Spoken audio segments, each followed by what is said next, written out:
et celui qui a gardé l'animal déclarera qu'il n'a pas mis la main sur le bien de son prochain. Le maître de l'animal acceptera ce serment, et l'autre ne sera point tenu à une restitution. Mais si l'animal a été dérobé chez lui, il sera tenu vis-à-vis de son maître à une restitution.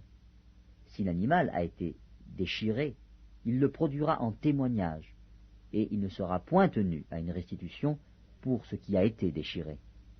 Si un homme emprunte à un autre un animal, et que l'animal se casse un membre ou qu'il meure en l'absence de son maître, il y aura lieu à restitution. Si le maître est présent, il n'y aura pas lieu à restitution. Si l'animal a été loué, le prix du louage suffira. Si un homme séduit une vierge, qui n'est point fiancée, et qu'il couche avec elle, il paiera sa dot et la prendra pour femme. Si le père refuse de la lui accorder, il paiera en argent la valeur de la dot des vierges. Tu ne laisseras point vivre la magicienne. Quiconque couche avec une bête sera puni de mort. Celui qui offre des sacrifices à d'autres dieux qu'à l'Éternel seul sera voué à l'extermination. Tu ne maltraiteras point l'étranger, et tu ne l'opprimeras point, car vous avez été étrangers dans le pays d'Égypte. Tu n'affligeras point la veuve, ni l'orphelin. Si tu les affliges et qu'ils viennent à moi, j'entendrai leurs cris. Ma colère s'enflammera, et je vous détruirai par l'épée. Vos femmes deviendront veuves, et vos enfants orphelins. Si tu prêtes de l'argent à mon peuple, au pauvre qui est avec toi, tu ne seras point à son égard comme un créancier. Tu n'exigeras point de lui d'intérêt. Si tu prends en gage le vêtement de ton prochain, tu le lui rendras avant le coucher du soleil, car c'est sa seule couverture, c'est le vêtement dont il s'enveloppe le corps. Dans quoi coucherait-il? S'il crie à moi, je l'entendrai, car je suis miséricordieux. Tu ne maudiras point Dieu, et tu ne maudiras point le prince de ton peuple. Tu ne différeras point de m'offrir les prémices de ta moisson et de ta vendange. Tu me donneras le premier-né de tes fils. Tu me donneras aussi le premier-né de ta vache et de ta brebis. Il restera 7 jours avec sa mère, le 8e jour, tu me le donneras. Vous serez pour moi des hommes saints. Vous ne mangerez point de chair déchirée dans les champs, vous la jetterez aux chiens. L'Exode, chapitre 23. Tu ne répandras point de faux bruits. Tu ne te joindras point aux méchants pour faire un faux témoignage. Tu ne suivras point la multitude pour faire le mal, et tu ne déposeras point dans un procès en te mettant du côté du grand nombre pour violer la justice. Tu ne favoriseras point le pauvre dans son procès. Si tu rencontres le bœuf de ton ennemi, ou son âne égaré, tu le lui ramèneras. Si tu vois l'âne de ton ennemi succombant sous sa charge, et que tu hésites à le décharger, tu l'aideras à le décharger. Tu ne porteras point atteinte au droit du pauvre dans son procès. Tu ne prononceras point de sentence inique, et tu ne feras point mourir l'innocent et le juste, car je n'absoudrai point le coupable. Tu ne recevras point de présents, car les présents aveuglent ceux qui ont les yeux ouverts, et corrompent les paroles des justes. Tu n'opprimeras point l'étranger. Vous savez ce qu'éprouve l'étranger, car vous avez été étrangers dans le pays d'Égypte. Pendant 6 années, tu ensemenceras la terre, et tu en recueilleras le produit. Mais la 7e, tu lui donneras du relâche, et tu la laisseras en repos. Les pauvres de ton peuple en jouiront, et les bêtes des champs mangeront ce qui restera. Tu feras de même pour ta vigne et pour tes oliviers. Pendant 6 jours, tu feras ton ouvrage, mais le 7e jour, tu te reposeras, afin que ton bœuf et ton âne aient du repos, afin que le fils de ton esclave et l'étranger aient du relâche. Vous observerez tout ce que je vous ai dit, et vous ne prononcerez point le nom d'autre Dieu, qu'on ne l'entende point sortir de votre bouche. 3 fois par année. Tu célébreras des fêtes en mon honneur. Tu observeras la fête des pains sans levain. Pendant 7 jours, au temps fixé dans le mois des épis, tu mangeras des pains sans levain, comme je t'en ai donné l'ordre, car c'est dans ce mois que tu es sorti d'Égypte. Et l'on ne se présentera point à vide devant ma face. Tu observeras la fête de la moisson, des prémices de ton travail, de ce que tu auras semé dans les champs, et la fête de la récolte à la fin de l'année, quand tu recueilleras des champs le fruit de ton travail. 3 fois par année, tous les mâles se présenteront devant le Seigneur, l'Éternel. Tu n'offriras point avec du pain levé le sang de la victime sacrifiée en mon honneur, et sa graisse ne sera point gardée pendant la nuit jusqu'au matin. Tu apporteras à la maison de l'Éternel ton Dieu les prémices des premiers fruits de la terre. Tu ne feras point cuire un chevreau dans le lait de sa mère. Voici, j'envoie un ange devant toi, pour te protéger en chemin, et pour te faire arriver au lieu que j'ai préparé. Tiens-toi sur tes gardes en sa présence, et écoute sa voix. Ne lui résiste point, parce qu'il ne pardonnera pas vos péchés, car mon nom est en lui. Mais si tu écoutes sa voix, et si tu fais tout ce que je te dirai, je serai l'ennemi de tes ennemis et l'adversaire de tes adversaires. Mon ange marchera devant toi et te conduira chez les Amoréens, les Héthiens, les Phéréziens, les Cananéens, les Éviens et les Jébusiens, et je les exterminerai. Tu ne te prosterneras point devant leurs dieux, et tu ne les serviras point. Tu n'imiteras point ces peuples dans leur conduite, mais tu les détruiras, et tu briseras leurs statuts. Vous servirez l'Éternel, votre Dieu, et il bénira votre pain et vos eaux, et j'éloignerai la maladie du milieu de toi. Il n'y aura dans ton pays ni femme qui avorte, ni femme stérile. Je remplirai le nombre de tes jours. J'enverrai ma terreur devant toi, je mettrai en déroute tous les peuples chez lesquels tu arriveras, et je ferai tourner le dos devant toi à tous tes ennemis. J'enverrai les frelons devant toi, et ils chasseront loin de ta face les Éviens, les Cananéens et les Héthiens. Je ne les chasserai pas en une seule année, loin de ta face, de peur que le pays ne devienne un désert et que les bêtes des champs ne se multiplient contre toi. Je les chasserai peu à peu loin de ta face, jusqu'à ce que tu augmentes en nombre et que tu puisses prendre possession du pays. J'établirai tes limites depuis la mer Rouge jusqu'à la mer des Philistins, et depuis le désert jusqu'au fleuve, car je livrerai entre vos mains les habitants du pays, et tu les chasseras devant toi. Tu ne feras point d'alliance avec eux, ni avec leurs dieux. Ils n'habiteront point dans ton pays, de peur qu'ils ne te fassent pécher contre moi, car tu servirais leurs dieux, et ce serait un piège pour toi. L'Exode, chapitre 24.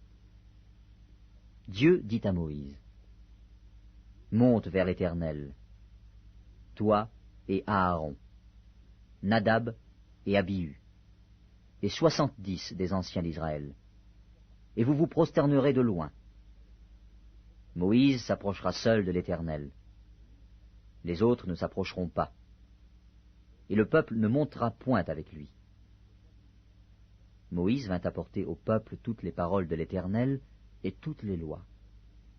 Le peuple entier répondit d'une même voix, « Nous ferons tout ce que l'Éternel a dit. » Moïse écrivit toutes les paroles de l'Éternel. Puis il se leva de bon matin, il bâtit un autel au pied de la montagne, et dressa 12 pierres pour les 12 tribus d'Israël. Il envoya des jeunes hommes, enfants d'Israël, pour offrir à l'Éternel des holocaustes et immoler des taureaux en sacrifice d'action de grâce. Moïse prit la moitié du sang qu'il mit dans des bassins, et il répandit l'autre moitié sur l'autel.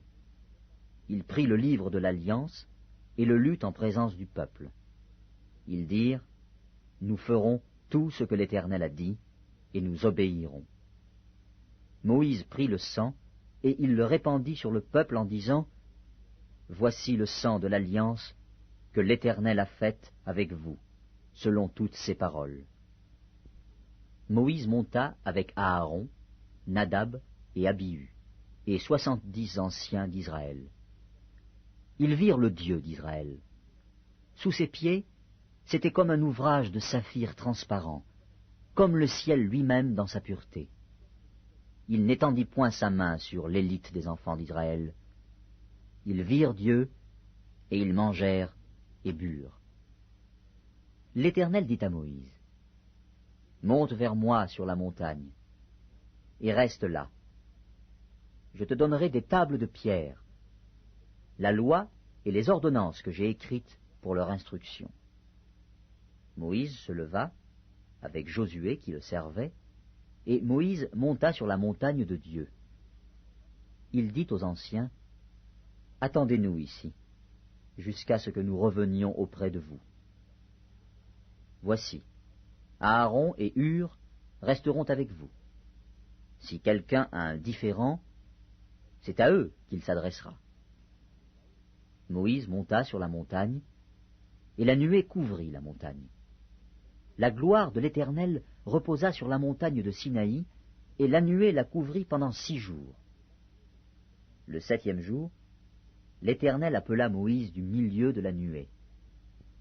L'aspect de la gloire de l'Éternel était comme un feu dévorant sur le sommet de la montagne, aux yeux des enfants d'Israël. Moïse entra au milieu de la nuée, et il monta sur la montagne. Moïse demeura sur la montagne 40 jours et 40 nuits.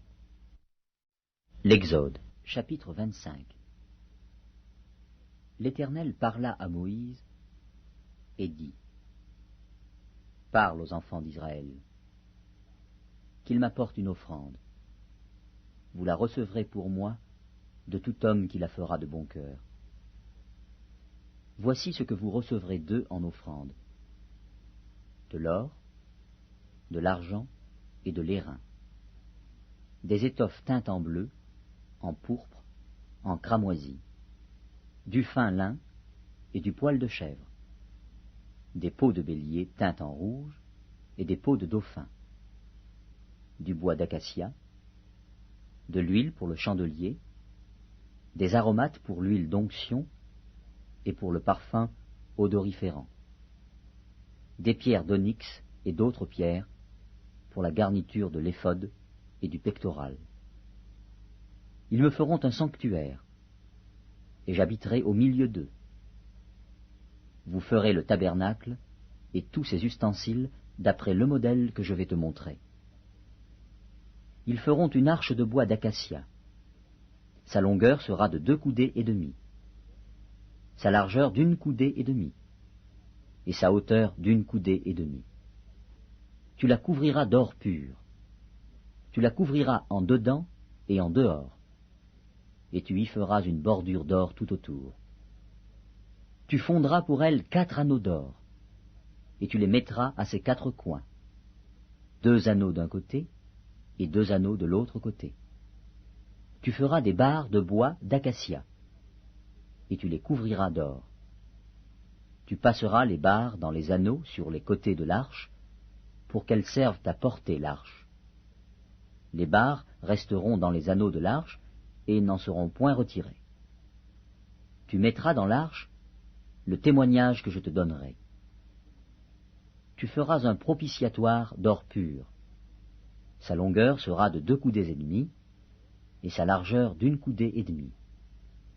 Tu feras 2 chérubins d'or, tu les feras d'or battu, aux 2 extrémités du propitiatoire. Fais un chérubin à l'une des extrémités, et un chérubin à l'autre extrémité. Vous ferez les chérubins sortant du propitiatoire à ces 2 extrémités. Les chérubins étendront les ailes par-dessus, couvrant de leurs ailes le propitiatoire, et se faisant face l'un à l'autre. Les chérubins auront la face tournée vers le propitiatoire. Tu mettras le propitiatoire sur l'arche, et tu mettras dans l'arche le témoignage que je te donnerai. C'est là que je me rencontrerai avec toi, du haut du propitiatoire, entre les 2 chérubins placés sur l'arche du témoignage, je te donnerai tous mes ordres pour les enfants d'Israël. Tu feras une table de bois d'acacia. Sa longueur sera de 2 coudées, sa largeur d'1 coudée, et sa hauteur d'1 coudée et demie. Tu la couvriras d'or pur, et tu y feras une bordure d'or tout autour. Tu y feras alentour un rebord de 4 doigts, sur lequel tu mettras une bordure d'or tout autour. Tu feras, pour la table, 4 anneaux d'or, et tu mettras les anneaux aux 4 coins, qui seront à ses 4 pieds. Les anneaux seront près du rebord, et recevront les barres pour porter la table. Tu feras les barres de bois d'acacia, et tu les couvriras d'or, et elles serviront à porter la table.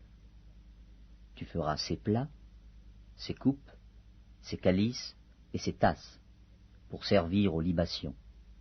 Tu les feras d'or pur, tu mettras sur la table les pains de proposition continuellement devant ma face. Tu feras un chandelier d'or pur, ce chandelier sera fait d'or battu. Son pied, sa tige, ses calices, ses pommes et ses fleurs seront d'une même pièce. 6 branches sortiront de ses côtés, 3 branches du chandelier de l'un des côtés, et 3 branches du chandelier de l'autre côté. Il y aura sur une branche 3 calices en forme d'amande, avec pommes et fleurs, et sur une autre branche 3 calices en forme d'amande, avec pommes et fleurs. Il en sera de même pour les 6 branches sortant du chandelier. À la tige du chandelier, il y aura 4 calices en forme d'amande, avec leurs pommes et leurs fleurs.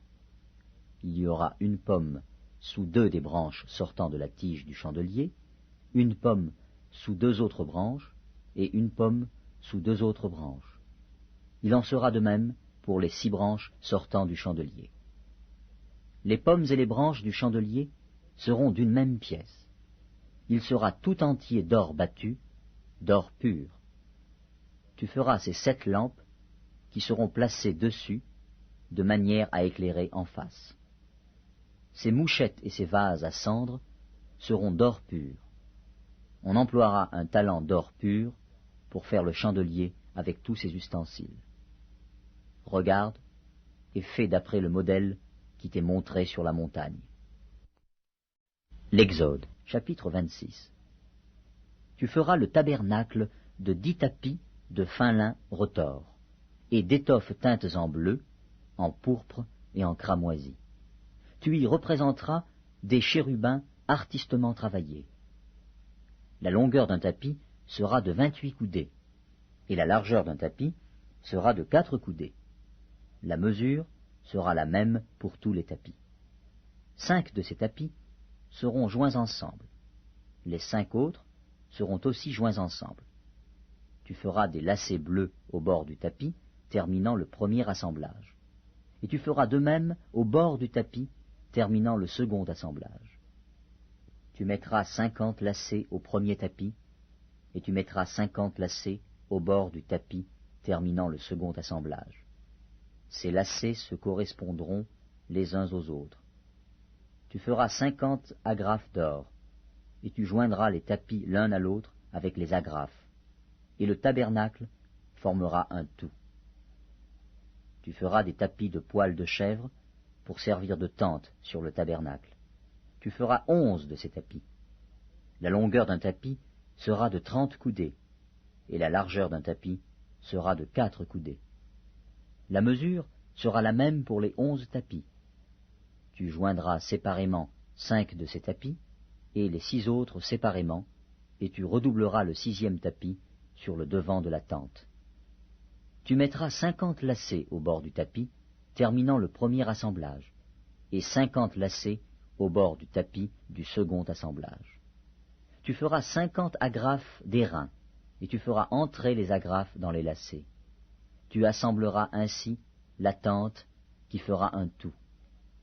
Comme il y aura du surplus dans les tapis de la tente, la moitié du tapis de reste retombera sur le derrière du tabernacle. La coudée d'une part et la coudée d'autre part, qui seront de reste sur la longueur des tapis de la tente, retomberont sur les deux côtés du tabernacle pour le couvrir. Tu feras pour la tente une couverture de peaux de bélier teintes en rouge et une couverture de peau de dauphin par-dessus. Tu feras des planches pour le tabernacle. Elles seront de bois d'acacia, placées debout. La longueur d'une planche sera de 10 coudées, et la largeur d'une planche sera d'1 coudée et demie. Il y aura à chaque planche 2 tenons joints l'un à l'autre. Tu feras de même pour toutes les planches du tabernacle. Tu feras 20 planches pour le tabernacle, du côté du midi. Tu mettras 40 bases d'argent sur les 20 planches, 2 bases sous chaque planche pour ces 2 tenons. Tu feras 20 planches pour le second côté du tabernacle, le côté du nord, et leurs 40 bases d'argent, 2 bases sous chaque planche. Tu feras 6 planches pour le fond du tabernacle, du côté de l'occident. Tu feras 2 planches pour les angles du tabernacle dans le fond. Elles seront doubles depuis le bas et bien liées à leur sommet par un anneau. Il en sera de même pour toutes les 2, placées aux 2 angles. Il y aura aussi 8 planches avec leurs bases d'argent, soit 16 bases, 2 bases sous chaque planche. Tu feras 5 barres de bois d'acacia pour les planches de l'un des côtés du tabernacle, 5 barres pour les planches du second côté du tabernacle, et 5 barres pour les planches du côté du tabernacle formant le fond vers l'occident. La barre au milieu traversera les planches d'une extrémité à l'autre.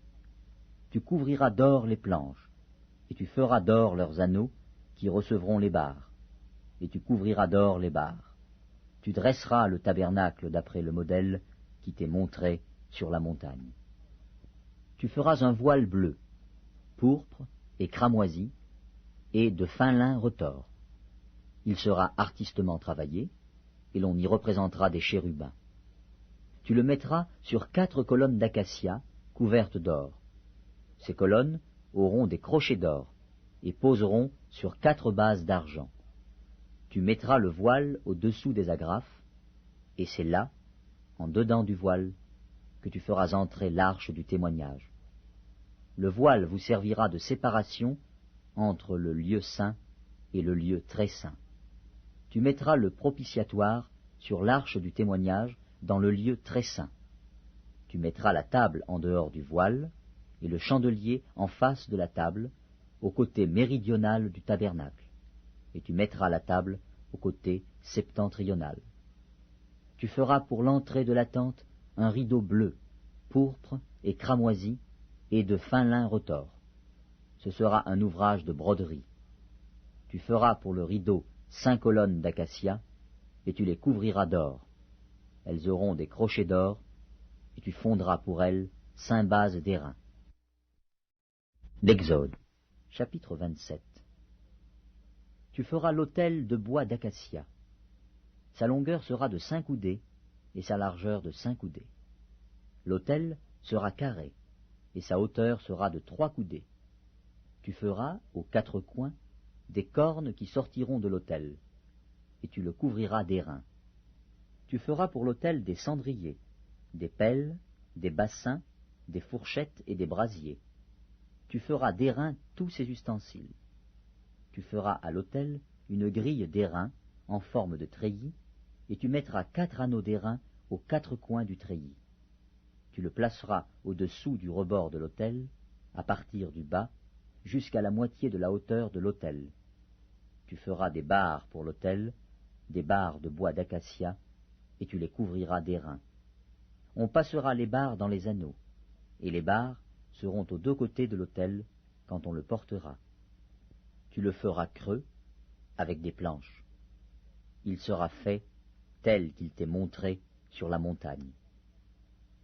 Tu feras le parvis du tabernacle. Du côté du midi, il y aura, pour former le parvis, des toiles de fin lin retors sur une longueur de 100 coudées pour ce premier côté, avec 20 colonnes posant sur 20 bases d'airain. Les crochets des colonnes et leurs tringles seront d'argent. Du côté du nord, il y aura également des toiles sur une longueur de 100 coudées, avec 20 colonnes et leurs 20 bases d'airain. Les crochets des colonnes et leurs tringles seront d'argent. Du côté de l'Occident, il y aura pour la largeur du parvis 50 coudées de toile, avec 10 colonnes et leurs 10 bases. Du côté de l'Orient, sur les 50 coudées de largeur du parvis, il y aura 15 coudées de toile pour une aile, avec 3 colonnes et leurs 3 bases, et 15 coudées de toile pour la seconde aile, avec 3 colonnes et leurs 3 bases. Pour la porte du parvis, il y aura un rideau de 20 coudées, bleu, pourpre et cramoisi, et de fin lin retors, en ouvrage de broderie, avec 4 colonnes et leurs 4 bases. Toutes les colonnes formant l'enceinte du parvis auront des tringles d'argent, des crochets d'argent et des bases d'airain. La longueur du parvis sera de 100 coudées, sa largeur de 50 de chaque côté et sa hauteur de 5 coudées. Les toiles seront de fin lin retors et les bases d'airain. Tous les ustensiles destinés au service du tabernacle, tous ses pieux et tous les pieux du parvis seront d'airain. Tu ordonneras aux enfants d'Israël de t'apporter, pour le chandelier, de l'huile pure d'olive concassée, afin d'entretenir les lampes continuellement. C'est dans la tente d'assignation, en dehors du voile qui est devant le témoignage, qu'Aaron et ses fils la prépareront, pour que les lampes brûlent du soir au matin en présence de l'Éternel. C'est une loi perpétuelle pour leurs descendants, et que devront observer les enfants d'Israël. D'Exode, chapitre 28. Fais approcher de toi Aaron, ton frère, et ses fils, et prends-les parmi les enfants d'Israël pour les consacrer à mon service dans le sacerdoce. Aaron et les fils d'Aaron, Nadab, Abihu, Éléazar et Ithamar. Tu feras à Aaron, ton frère, des vêtements sacrés, pour marquer sa dignité et pour lui servir de parure. Tu parleras à tous ceux qui sont habiles, à qui j'ai donné un esprit plein d'intelligence, et ils feront les vêtements d'Aaron, afin qu'il soit consacré et qu'il exerce son sacerdoce. Voici les vêtements qu'ils feront: un pectoral, un éphod, une robe, une tunique brodée, une tiare, une ceinture. Ils feront des vêtements sacrés à Aaron, ton frère, et à ses fils, afin qu'ils exercent mon sacerdoce. Ils emploieront de l'or, des étoffes teintes en bleu, en pourpre, en cramoisi et de fin lin. Ils feront l'éphod d'or, de fil bleu pourpre et cramoisi, et de fin lin retors. Il sera artistement travaillé. On y fera des épaulettes qui le joindront par ses 2 extrémités, et c'est ainsi qu'il sera joint. La ceinture sera du même travail que l'éphod et fixée sur lui. Elle sera d'or, de fil bleu, pourpre et cramoisi, et de fin lin retors. Tu prendras 2 pierres d'onyx, et tu y graveras les noms des fils d'Israël, 6 de leurs noms sur une pierre, et les 6 autres sur la seconde pierre, d'après l'ordre des naissances. Tu graveras sur les 2 pierres les noms des fils d'Israël, comme on grave les pierres et les cachets. Tu les entoureras de montures d'or. Tu mettras les 2 pierres sur les épaulettes de l'éphod, en souvenir des fils d'Israël. Et c'est comme souvenir qu'Aaron portera leur nom devant l'Éternel sur ses 2 épaules. Tu feras des montures d'or, et 2 chaînettes d'or pur, que tu tresseras en forme de cordon, et tu fixeras aux montures les chaînettes ainsi tressées. Tu feras le pectoral du jugement artistement travaillé. Tu le feras du même travail que l'éphod. Tu le feras d'or, de fil bleu, pourpre et cramoisi, et de fin lin retors. Il sera carré et double. Sa longueur sera d'1 empan, et sa largeur d'1 empan. Tu y enchâsseras une garniture de pierre, 4 rangées de pierres. Première rangée, une sardoine, une topaze, une émeraude. Seconde rangée, une escarboucle, un saphir, un diamant.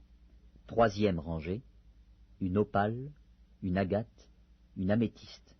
Quatrième rangée, une chrysolite, un onyx, un jaspe. Ces pierres seront enchâssées dans leur monture d'or. Il y en aura 12, d'après les noms des fils d'Israël. Elles seront gravées comme des cachets, chacune avec le nom de l'une des 12 tribus. Tu feras sur le pectoral des chaînettes d'or pur, tressées en forme de cordon. Tu feras sur le pectoral 2 anneaux d'or, et tu mettras ces 2 anneaux aux 2 extrémités du pectoral. Tu passeras les 2 cordons d'or dans les 2 anneaux aux 2 extrémités du pectoral. Et tu arrêteras par devant les bouts des 2 cordons aux 2 montures placées sur les épaulettes de l'éphod. Tu feras encore 2 anneaux d'or, que tu mettras aux 2 extrémités du pectoral, sur le bord intérieur appliqué contre l'éphod. Et tu feras 2 autres anneaux d'or, que tu mettras au bas des 2 épaulettes de l'éphod, sur le devant, près de la jointure, au-dessus de la ceinture de l'éphod. On attachera le pectoral par ces anneaux aux anneaux de l'éphod avec un cordon bleu, afin que le pectoral soit au-dessus de la ceinture de l'éphod et qu'il ne puisse pas se séparer de l'éphod. Lorsque Aaron entrera dans le sanctuaire, il portera sur son cœur les noms des fils d'Israël, gravés sur le pectoral du jugement, pour en conserver à toujours le souvenir devant l'Éternel. Tu joindras au pectoral du jugement l'Urim et le Thummim, et ils seront sur le cœur d'Aaron lorsqu'il se présentera devant l'Éternel. Ainsi, Aaron portera constamment sur son cœur le jugement des enfants d'Israël lorsqu'il se présentera devant l'Éternel. Tu feras la robe de l'éphod entièrement d'étoffe bleue.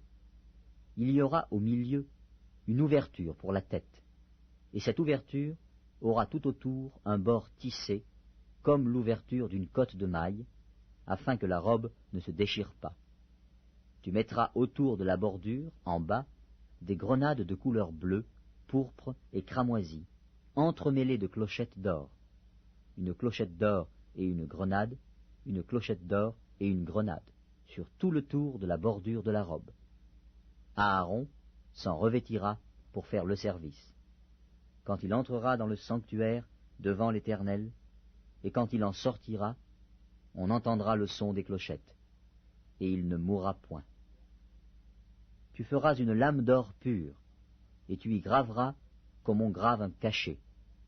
Sainteté à l'Éternel.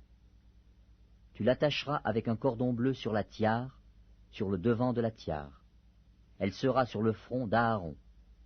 Et Aaron sera chargé des iniquités commises par les enfants d'Israël, en faisant toutes leurs saintes offrandes. Elle sera constamment sur son front, devant l'Éternel, pour qu'il leur soit favorable. Tu feras la tunique de fin lin, tu feras une tiare de fin lin, et tu feras une ceinture brodée. Pour les fils d'Aaron, tu feras des tuniques, tu leur feras des ceintures, et tu leur feras des bonnets, pour marquer leur dignité et pour leur servir de parure. Tu en revêtiras Aaron, ton frère, et ses fils avec lui. Tu les oindras, tu les consacreras, tu les sanctifieras, et ils seront à mon service dans le sacerdoce. Fais-leur des caleçons de lin, pour couvrir leur nudité. Ils iront depuis les reins jusqu'aux cuisses.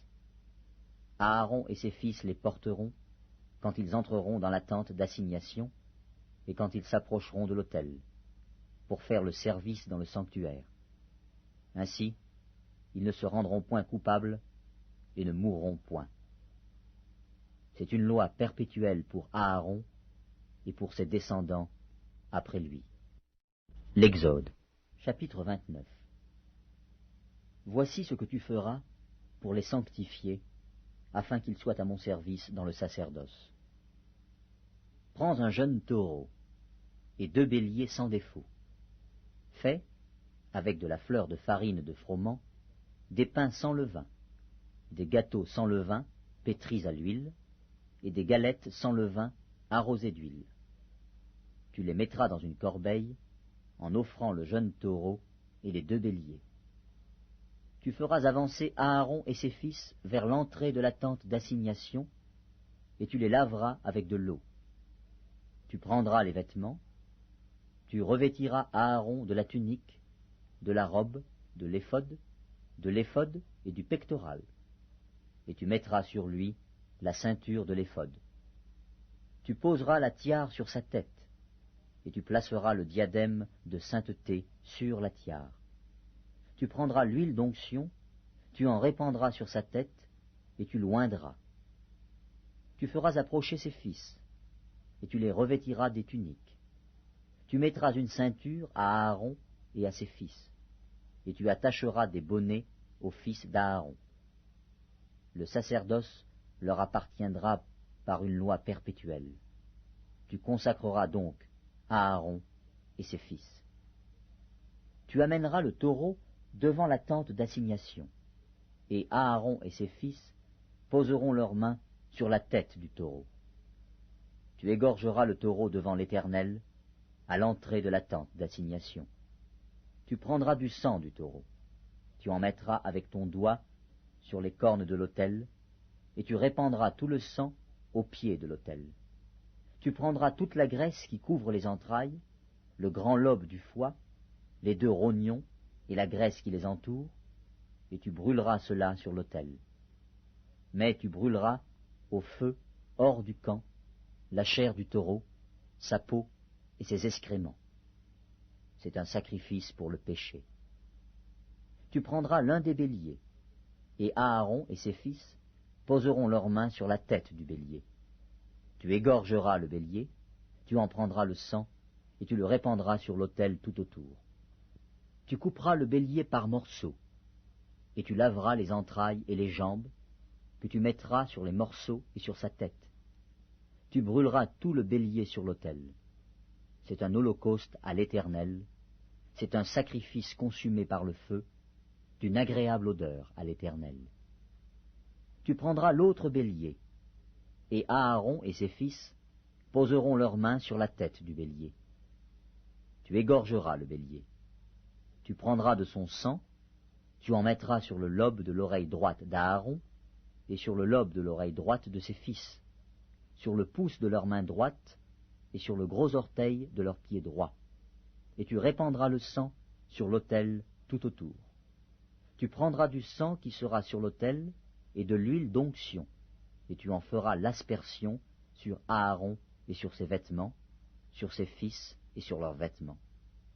Ainsi seront consacrés Aaron et ses vêtements, ses fils et leurs vêtements. Tu prendras la graisse du bélier, la queue, la graisse qui couvre les entrailles, le grand lobe du foie, les 2 rognons et la graisse qui les entoure, et l'épaule droite, car c'est un bélier de consécration. Tu prendras aussi dans la corbeille de pain sans levain, placée devant l'Éternel, un gâteau de pain, un gâteau à l'huile et une galette. Tu mettras toutes ces choses sur les mains d'Aaron et sur les mains de ses fils, et tu les agiteras de côté et d'autre devant l'Éternel. Tu les ôteras ensuite de leurs mains, et tu les brûleras sur l'autel, par-dessus l'holocauste. C'est un sacrifice consumé par le feu devant l'Éternel, d'une agréable odeur à l'Éternel. Tu prendras la poitrine du bélier qui aura servi à la consécration d'Aaron, et tu l'agiteras de côté et d'autre devant l'Éternel. Ce sera ta portion. Tu sanctifieras la poitrine et l'épaule du bélier qui aura servi à la consécration d'Aaron et de ses fils, la poitrine en l'agitant de côté et d'autre, l'épaule en la présentant par élévation. Elles appartiendront à Aaron et à ses fils, par une loi perpétuelle qu'observeront les enfants d'Israël, car c'est une offrande par élévation. Et, dans les sacrifices d'action de grâce des enfants d'Israël, l'offrande par élévation sera pour l'Éternel. Les vêtements sacrés d'Aaron seront après lui pour ses fils, qui les mettront lorsqu'on les oindra et qu'on les consacrera. Ils seront portés pendant 7 jours par celui de ses fils qui lui succédera dans le sacerdoce et qui entrera dans la tente d'assignation pour faire le service dans le sanctuaire.